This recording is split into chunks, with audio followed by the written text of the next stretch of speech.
Have a few minutes? You won't believe what you can do with it. Open a Regions checking account online in as little as 5 minutes. Then enjoy award-winning service and banking tools and tech that help you live in the moment. Learn more at regions.com/live in the moment. Regions Bank, member FDIC. Broadcasting live from the Subaru of Gwinnett studio inside the Sonesta Gwinnett Place Atlanta Hotel. It's time for Gwinnett Business Radio. Gwinnett Business Radio is presented by Regions Bank. Brave the beginning. Member FDIC. Well, good morning, everybody. Happy August afternoon. It's a little cloudy and much cooler, but if you're in the middle of summer, like a lot of folks are, then it's hot outside. A hot Georgia summer is what you have grown to expect, and I hope you also come to expect that we have terrific guests here on Business RadioX. I'm your host, Harper LaBelle, and today we have Angelia White and Jake Kimbel.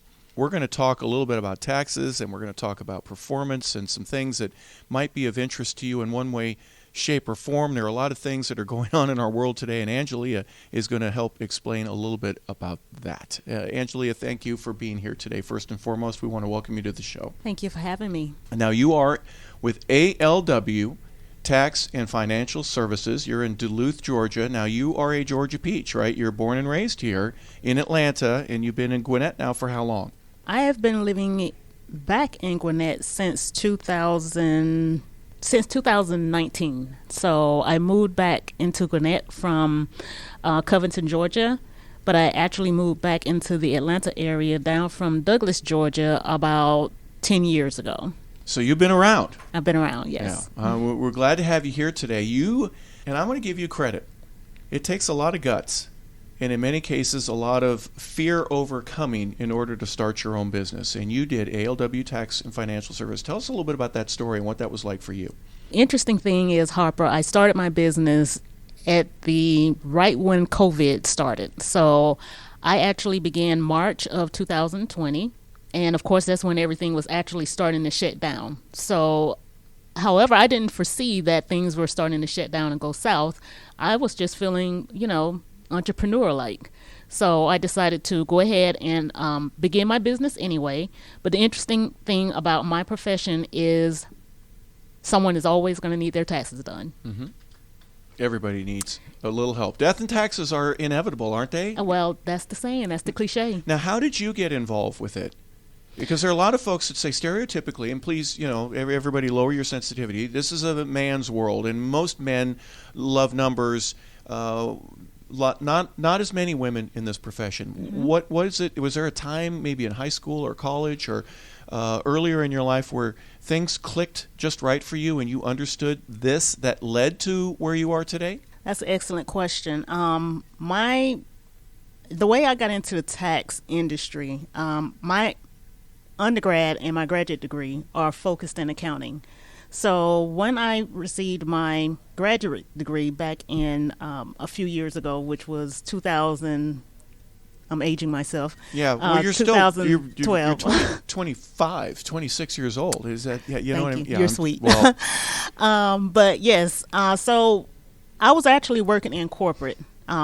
And I was still doing the type of work that I do, financial services. Mm-hmm. And while I was working in the capacity of a financial analyst, I was actually on the side doing tax returns for family and friends. Yes. So that generated an interest, and that also generated more opportunities to serve more clients as I started getting referrals. Mm-hmm. So I decided that taxes is something that I really liked. And I went ahead and started working on my enrolled agent designation. And normally a lot of people don't know about what an enrolled agent is, but this is a credential that is earned by the U.S. Treasury Department. That's where you get credentialed with the enrolled agent designation. So I studied hard for that, got my credentials, and decided to branch out on my own and start preparing tax returns and have my own accounting firm on a full-time basis. And that was right when COVID started. So again, I mentioned the fear a little bit earlier of just starting your own business and then having this colossal pandemic be a part of that. Were there any, and by the way, let me go back for just a second. You said something that's kind of interesting. Most people may not consider starting in a big firm and then branching off. They'd want to do it the other way. But what were the values that you received by doing it in that order? I did work in a firm first. So Right. I did. So the value to me in doing it in the order of working in a firm and then going out and branching on my own, of course, the experience. So you can't take away the value that you get for working for someone first, so that you can gain the experience when you go out and branch on your own. Yeah. And I would imagine also, and please forgive me, I'm not trying to say that there were any of these, but sometimes if a mistake is made, there's somebody else there that can kind of help you see that mistake and help prevent you from making it again. Where you're on your own, oops, that mistake, and you may not know as well. So that to me would be one of the great advantages, is that there's other people that you can kind of, if you trip and stumble in any way, shape, or form, you're not going to fall. Excellent point, Harper. And as a matter of fact, the advantage of being in various associations and organizations is that you have that network of peers and other professionals that you can kind of interact with. Sometimes if I'm working on a very complicated return, I may definitely reach out to other CPAs or partner enrolled agents and kind of ask for a little bit of that oversight, like a peer review. You know, just check this return out, see if there's anything that needs to be, you know, if you see anything, any issues with it as far as a peer review, or if I am looking at a return like a state tax return, I may refer that return to some other industry peers. I would imagine that in some cases you do it and the numbers, everything seems to match, but at the end you're I'm just not sure. So having the ability to go to somebody else and go, do you see this the same way that I do? Is that kind of a precautionary before you give the return back to the client, your ability to be able to have that double checked, make sure the T's are crossed and the I's are dotted in just the right way before you hand it to, yep, we've looked at this very thoroughly and this is the best that we can possibly do for you. Here you go. In some cases, peer review is beneficial, but also your own personal due diligence. Yeah. So you already know that if you are operating in a profession that calls for you to be more diligent, more cognizant of the work that you're doing, because a tax return is very important. I mean, this is going to the highest authority in the land, so to speak. So your own personal due diligence, as well as having your knowledge, because even as an enrolled agent or CPA or a tax attorney, you have to keep up with your continuing professional education in this industry. So being able to have access to your literature, even the IRS tax guides, IRS tax codes, knowing where to go and get that information, have it at your fingertips, especially every tax season. You want to make sure that you have your all of your knowledge tools at your fingertips. Angelia White, ALW Tax and Financial Services. And Angelia, you said something that I was going to ask you about later. But if I'm giving you my return and things change in the tax code that I'm not aware of, because guess what? I'm not a tax preparer and I don't know how these rules and regulations change. Absolutely. There are some people, and let me just say, I just want my return done and that's all I want. But you have the ability to go, wait a second. I see that you travel here and there. Do you do any of that to where you talk about your business or what you do? Because we could write that off. There are things that you are constantly being updated on, and your ability to one-on-one with me or with anybody and say, here's a way that you could save some money and take advantage of the system in a way that everybody else can take advantage of it without, quote unquote, and I'm air quoting here, taking advantage. I don't want to take advantage of the IRS. I want to make sure everything is done and prepared. Talk a little bit about what your ability is now to be an advisor and to be a counselor and somebody who's going to take somebody by the hand and lead them down a better return that's going to save them money in the long run. Absolutely. One of the things that I do is I send out quarterly newsletters. So I'm writing these newsletters, and also I'm doing some stuff on social media. But to your point, as far as if I have a client that's in a specific industry, if they're in real estate industry, and then I see something that's changed in the tax code that may impact the client, then one of the things I do is I'm making sure that I have those touch points with my clients throughout the year. One way I'm doing that is through engaged newsletters, whether that be mailings or whether that be an email through Constant Contact or Drip campaign. Also, just even with the tax organizer. So if my client's tax situation has changed during the year, normally when they give me that feedback via the tax organizer that I send them during the season or at time of the season, to complete, that lets me know also what type of changes have happened in my client's life during the year. So if I see something like maybe you have your business, you have more traveling expenses during the year. Right. So that would definitely be something I'll reach out to my client about and let them know, hey, did you know that the IRS have changed the standard mileage rate this year? So the analysis will be maybe you can fare better by taking the standard mileage rate instead of the actual rate. So we kind of look at that, do the analysis, and we also advise our clients to let them know you're going to have, a huge tax savings because these are the changes that have taken place with the tax. Write code. those miles down, keep your receipts, all Absolutely. the other things that everybody would do. I can only imagine how busy you are early in April.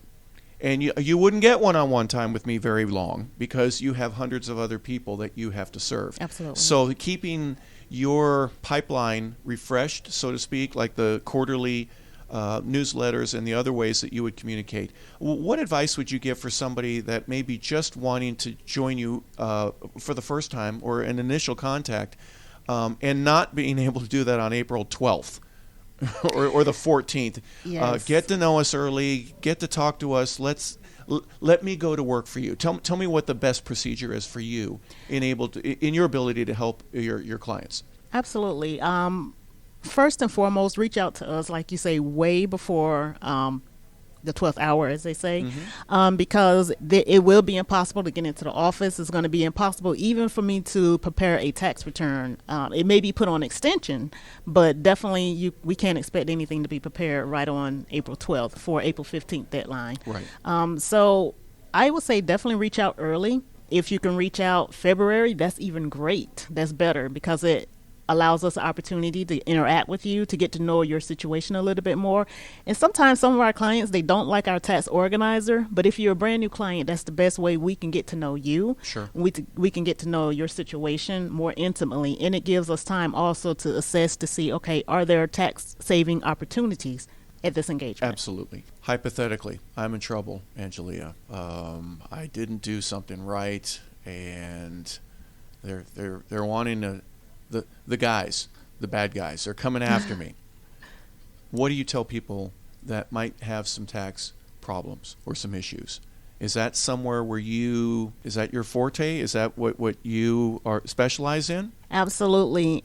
In my firm, even though we are a full service tax and accounting firm, we do specialize in tax resolution or tax representation for our clients. Okay. So now, what does that entail? I mean, I'm sure there's all encompassing, but if I had an issue and I needed help, what would I want to do next? Well, the first sign that you are in some type of trouble or issue is the IRS notices. And one of the things that we realize in my firm is that a lot of clients would have a series of notices that they receive from the IRS before they decide they want to do something about it.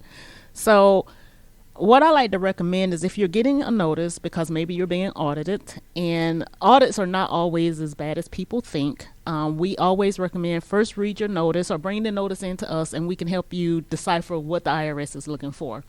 It's not always as complicated as some folks will make it out to be. It's just a matter of, okay, let's see what it is the IRS wants, and the notice will let you know what they want.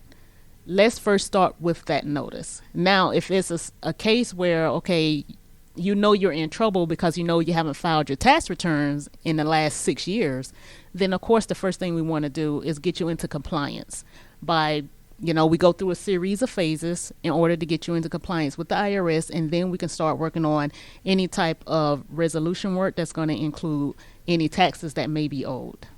So compliance is also notification to the IRS. I'm going to work on this. I'm getting help, and you'll get some answers from me.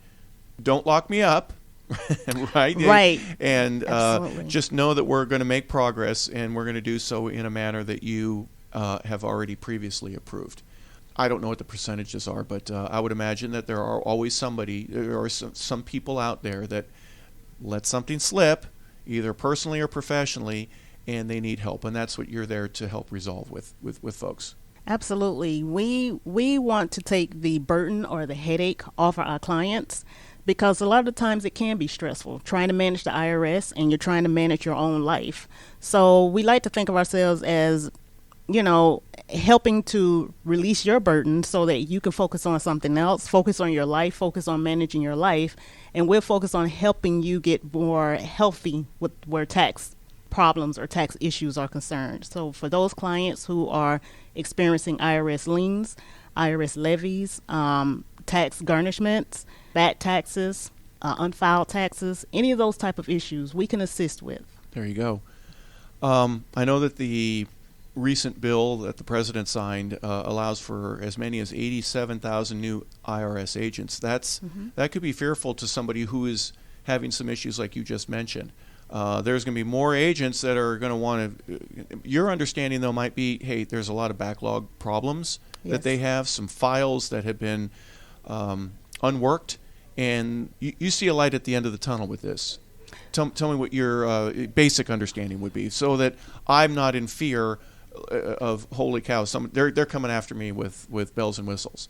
Absolutely. So if the IRS, like you say, they're hiring over 80,000 new agents to come on board. So that means that undoubtedly a lot of taxpayers are probably going to start seeing more letters that's going to come out, audit letters, they're getting audited. But also, not to fear it, just know that there are professionals such as myself out there that's able to help get them into a resolution with the IRS. So if you're receiving those letters, and yes, there is more support to help the IRS manage their inventory, just know that if you find yourself on the opposite end of the IRS's good graces, we are here to assist. And there's always somebody to help, and thank you There's that you're one of them. help. Angelia, if people wanted to know a little bit more about you and your business, how would they get in contact with you? Absolutely. So they can actually visit our website at ALW, www.alwtax.com. They can also reach out to us. When you go to the website, you can actually fill the form out if you want to make an appointment just to schedule a consult with us. We are located in Duluth, 2180 Satellite Boulevard in Duluth, Georgia. So right in the middle of the county. That's awesome. Yes. Well, thank you so much for being here. We really appreciate your time and the value that you bring to people that, most folks only want to think about it once a year. But sometimes if there's a twice or a third time that you think about it, it could be a tremendous financial assistance to everybody. Thank you for being here with us. Thank you again, Harper. Angelia White with ALW Tax and Financial Services. Planning for your financial future means finding support in meeting tomorrow's challenges. And being able to do that today is what Region's local team of experienced wealth advisors can offer you. The resources, the insights, everything that you're looking for, it's right here in Gwinnett. You'll get the unique products, services, and strategic consultation that you would need that would fit your needs to help you move your finances forward. Be ready to take your steps so that you can move forward towards your financial goals. Regions is here to help. To learn more, visit regions.com/wealth management. Regions Bank is a member FDIC. And we thank them for their support here at Business Radio X. Again, I'm Harper LaBelle, and I'm visited today with Jake Kimbel. And Jake, you are with Undiscovered, and I'm going to start with un in your title is in parentheses, a capital U and an N, and then the parentheses, and then discovered athletes. The uniqueness of that, the first time I saw it, allows me to think, wait a second, you're discovered. No, you're not. Talk a little bit about it, because I really think it's a wonderful brand. And well, first and foremost, Jake, welcome to the show. Thank you for being Thanks here. for having me. The uniqueness of your name speaks volumes to me, at least. Tell me a little bit about how you came up with that and what it means to you. Yeah, so I'm business partners with a couple of minor league baseball players, Robert Kwiatkowski of the Red Sox and Cam Corsi of the Arizona Diamondbacks. And as we kind of evolved the idea of Undiscovered Athlete, the mindset was there that every athlete that's out there trying to become better every day is striving to be discovered at whatever level that is. If you're a little recreational athlete, 8-year-old kid to minor our league pro guys. players, yeah, absolutely, and pros, yeah. Yeah, exactly. Our minor league guys are trying to be discovered. They're trying to get to the big leagues. Our younger guys are trying to get to middle school ball or high school ball or something like that. So we took a look at that and said, look, we want to emphasize the fact that every athlete in sports, whether they're youth or at the highest levels of professional baseball, are always striving for discovery. You're always trying to get better. Even Mike Trout on a daily basis goes through a routine to get better. He's never good enough, right? So we wanted to make sure that we illustrated that part of the process is being undiscovered. undiscovered. Secondarily to that, we really focus on athletes in our community that are truly undiscovered. They're kind of ignored or overlooked, whether it be by size or physical ability, or for some reason, our athletes are not the athletes that everybody's paying attention to.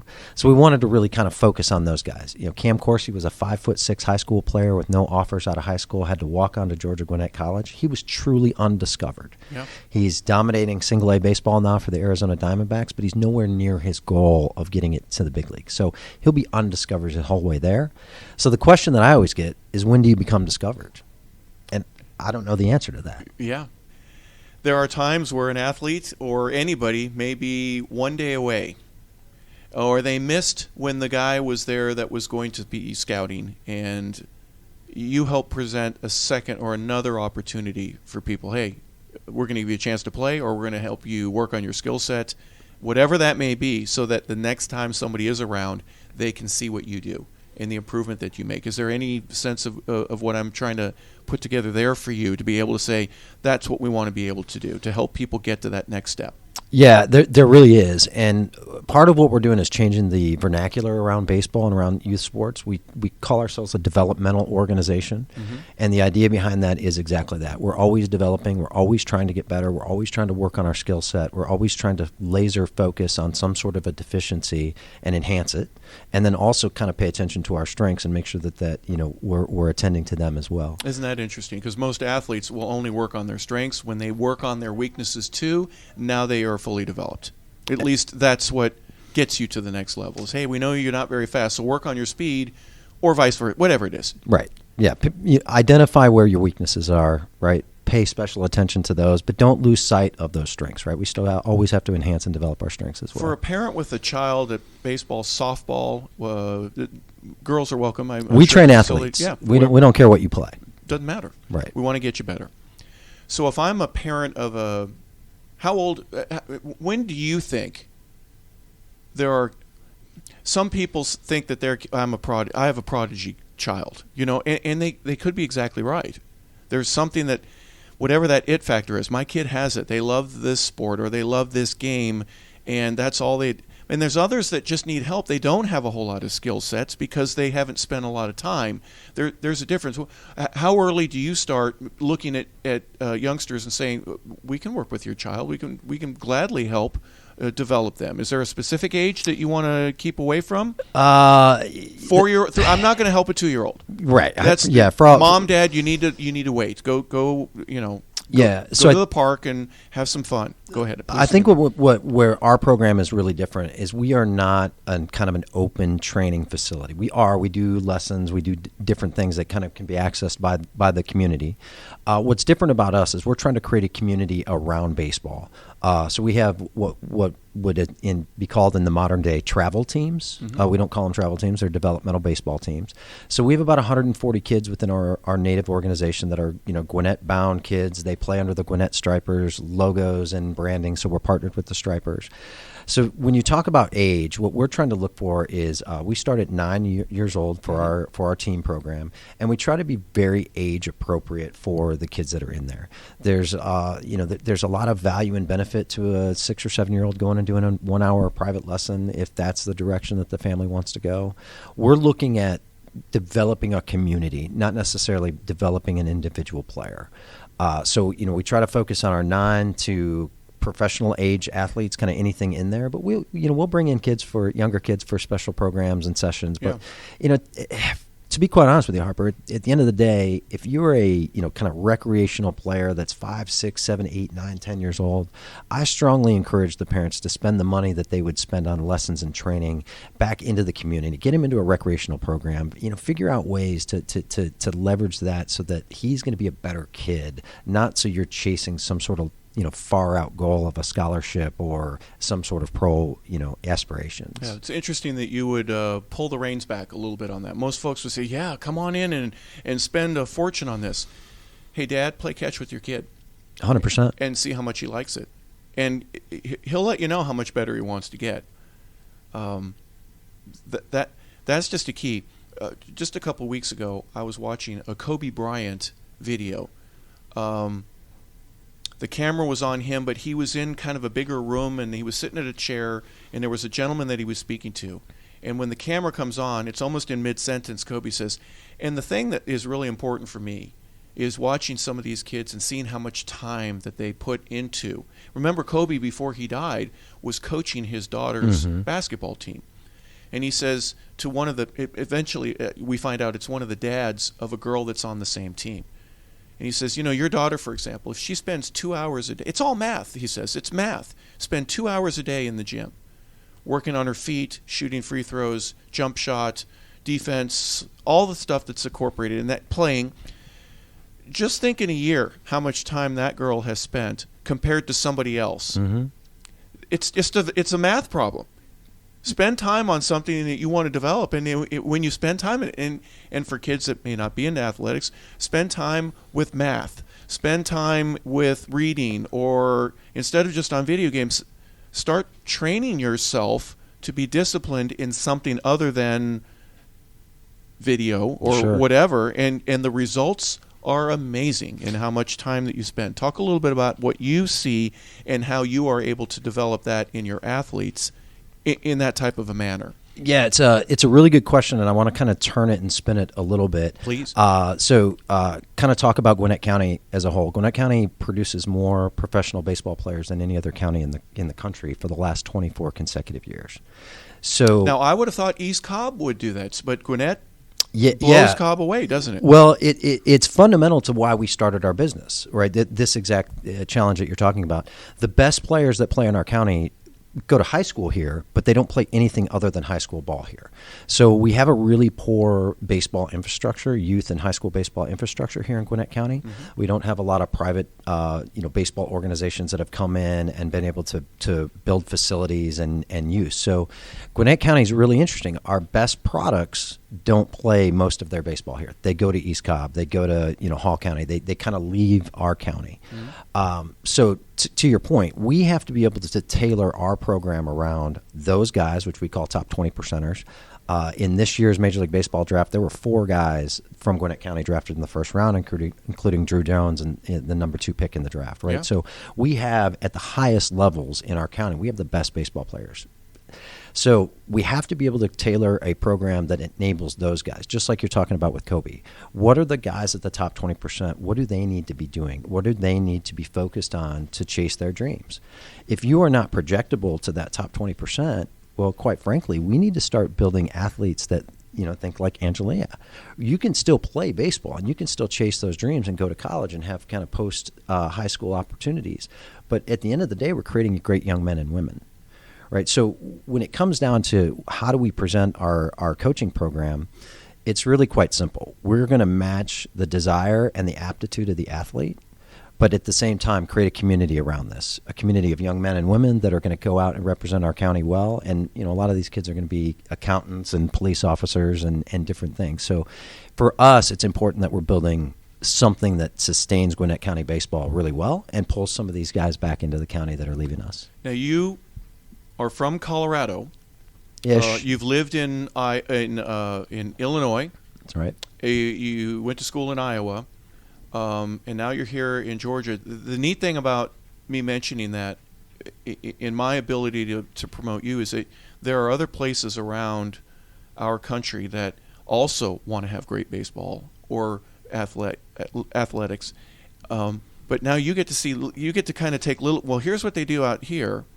And here's what they do. But you just mentioned Gwinnett County they're all looking up at what Gwinnett County has been able to do. In other words, I'd love to have the amount of kids that get drafted as what are right here in our backyard. So what do you take from the little bits and pieces of where you've been previously in your life to be able to add to what is already a very solid base, and how you're going to plan on improving that and making it even better for some of the youngsters that also want to follow in the footsteps of the guys that just got drafted?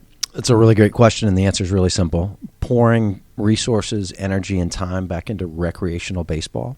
Baseball at the most core levels of our community.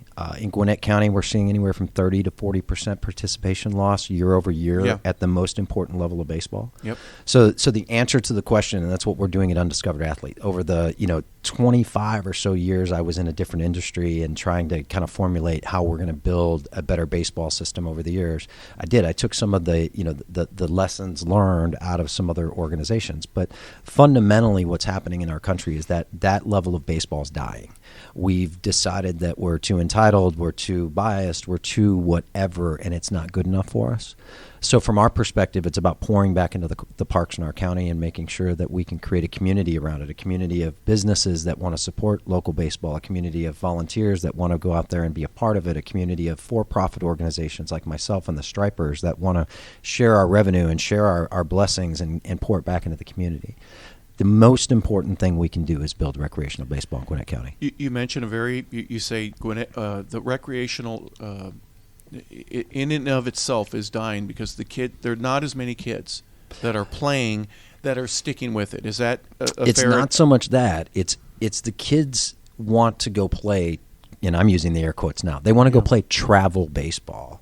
We've created a marketing engine around youth baseball that talks about next level opportunities and college scholarships and all of this stuff. At the end of the day, every athlete in my community, I'm in the Mountain View cluster up in Lawrenceville. Okay. At the end of the day, every athlete that's playing baseball in my community has one opportunity to compete, and that's for their high school program. Okay. We don't know if they're going to go play college ball or pro ball, but we've created a baseball system that's starting to talk to 8 and 9-year-olds about going to play college ball and pro ball, and everybody's pointing they're pointing their targets at the wrong level. COVID brought in a whole new wave of recruiting and access to athletes. What's happening is our parent group doesn't understand that this high school, this youth recruiting model doesn't even really matter anymore because of the portal and different things that have happened at the collegiate level. Yeah. So marketing has taken over, the almighty dollar. Right, so there's these huge organizations like Perfect Game and Prep Baseball Report that advertise these tournaments and showcases and opportunities for kids as young as 6 years old, and the hook on it will get you to play college ball. We'll get you to be Drew Jones. Yeah, you'll be seen. Yeah, you will be discovered. You will be discovered, and our goal at Undiscovered Athlete is I don't care. I would love for Tim Coberman at Vanderbilt to scout one of my athletes, sign him, and one of my guys play at Vandy. I would love that. I'm much more proud when one of my kids makes the Peachtree Ridge High School varsity roster and when he contributes there, or when he makes the Duluth roster or the Wesleyan roster or Buford or whatever it is. 2-3 years ago, he may not have even thought about doing that because it was now he struck out and didn't want to play, and the dad didn't throw an extra couple of buckets to him. That's the part that I'm also really excited about is what you're promoting is, look, some dads can't throw. Some dads aren't there. You're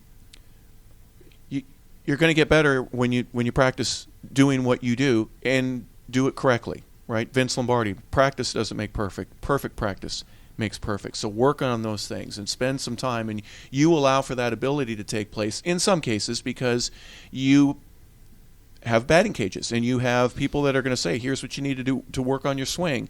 Here's a level swing. Here's what you need to do. Launch angle, all the science about it as well. So talk a little bit about, what you see in terms of perfecting the really good players, the upper 20%, as well as welcoming in, let's say, the bottom 20 or 30%, the guys that are struggling. You help work with them as well, correct? Absolutely. And the common denominator between all of them is their physicality and their athletic fitness. Steve Mazon, who you guys had on the show several weeks ago, is our in-house trainer. He's one of the best in the game. He trains some of the best minor league athletes in the world. It's amazing that we have that resource right here in Gwinnett County. And there's a few other guys around the county that do some great things. Of course. Really high-level trainers. At the end of the day, we spend a lot of time with our kids swinging bats, throwing, doing the various things that they think they need to do to compete on field, but we don't train them to be athletes. We don't make them better runners, better movers. We don't focus on movement.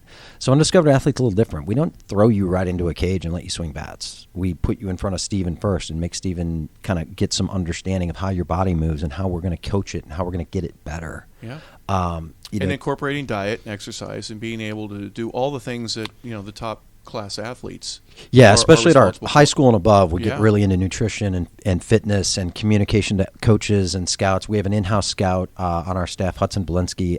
Can't share what organization he's with, but he's an area scout for one of the 30 organizations. He signed Drew Jones, if that gives you a hint. There you go. So Hudson's in-house. We have an in-house agent as well.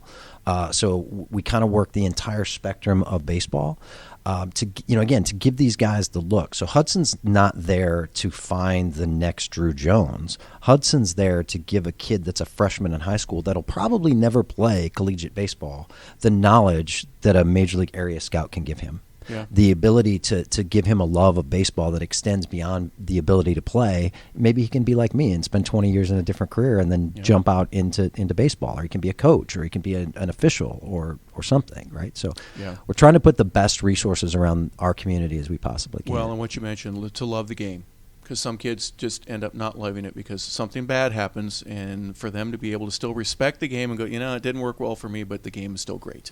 Our mission statement ends to foster and grow a love of the great game of baseball. Yeah. Yeah, it's pretty simple. Period. Yeah. Exclamation point, right? That's right. End of story. Well, thank you so much.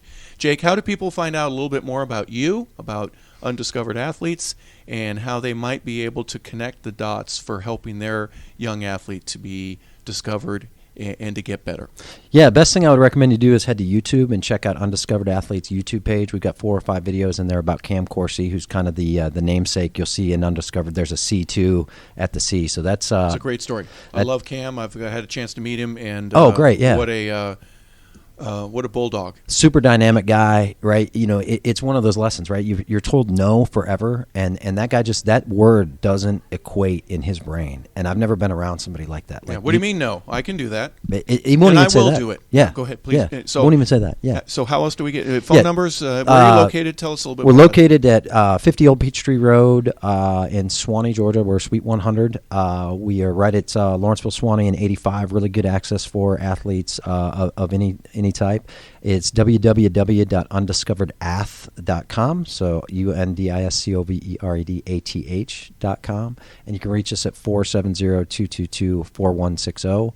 Our Facebook and Twitter, I mean, we're pretty active on social media promoting our athletes and our services and Gwinnett County in general. We love it here, and we like to talk about it. Yeah, you're well connected, and that's how these kids talk nowadays. They talk with their phones and so many different ways that they communicate that I certainly didn't when I was growing up. But you know what? Take advantage of it, because that's the way that they communicate, and you need to learn how to speak their language. We can't be old men forever, right? Yeah, we have to kind of young ourselves up. Shame on us That's right. for not keeping pace. Well, thank you to both Angelia White and Jake Kimbel for being guests. Both of them, as you could tell, folks listening, love what they do. And love is what makes a Subaru. I want you to enjoy the big savings and the hassle-free experience that Subaru of Gwinnett would provide for you. If you are looking for another car, please consider a Subaru as a possibility. If you do, you'll be very pleased with what you find. Visit SubaruofGwinnett.com and join their family today, or come in and see the experience. I know that Mike is a Subaruist. You can be one too. Check out their Facebook page for the latest news and for the community events that they have going on. And on behalf of Mike Salmon, this is Harper LaBelle. We want to thank our guests for being here, Angelia White and Jake Kimbel. We hope you've enjoyed the show here today. Thank you for listening, and have a great rest of your day.